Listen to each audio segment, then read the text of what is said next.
So to conclude this chapter, we'll be talking about one last data structure, and that data structure is a set. So sets are objects that contain a collection of unique elements. So like before with dictionaries, you had all repeating kinds of keys and values, but this time we have a collection of unique elements. They are used for removing duplicates from a collection, and are basically used for performing some basic operations from mathematical theory of sets, if you're familiar with them. These include union, intersection, and difference, and we'll see how to type those out in a moment. So let's define our first set. So here we go. So let's see here. So we're going to call it my set, something simple. My set equals, and we have a function called set. We open a parentheses, then we open square brackets inside those parentheses, and we write out our elements. So we have 1, we're going to have 2, 3, and then 1 again. So we're going to have 3, and then we're going to, as you can see, we're going to have a repeating value. So here are our elements in the set.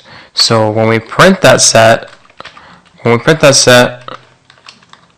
my set, the duplicates are going to be removed.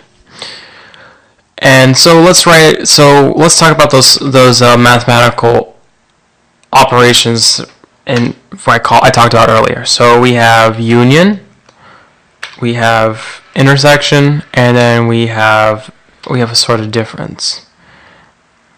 All right, so let's make two sets so we can demonstrate these. All right, so we have my set and my set 1. We're going to make set, open parentheses, open square brackets, and then we're going to say 2, 3, 4. Oops, forgot a quote. Here we go. Okay, as you can just see, union is going to do the following. So let's just refresh our brains a little. So we're going to have my set 1, union, my set.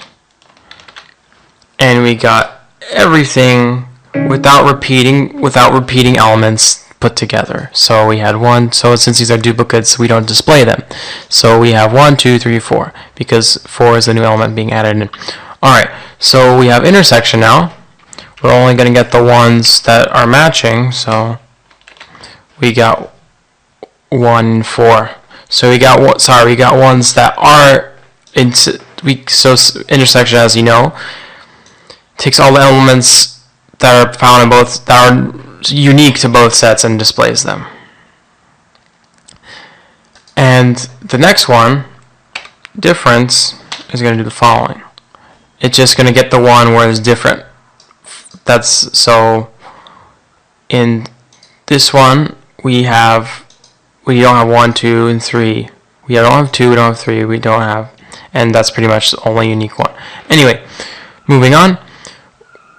The result of these operators is also a set, and so it can be assigned to a variable. So you just say A equals that. Here, so we do that. There you go. And you have A.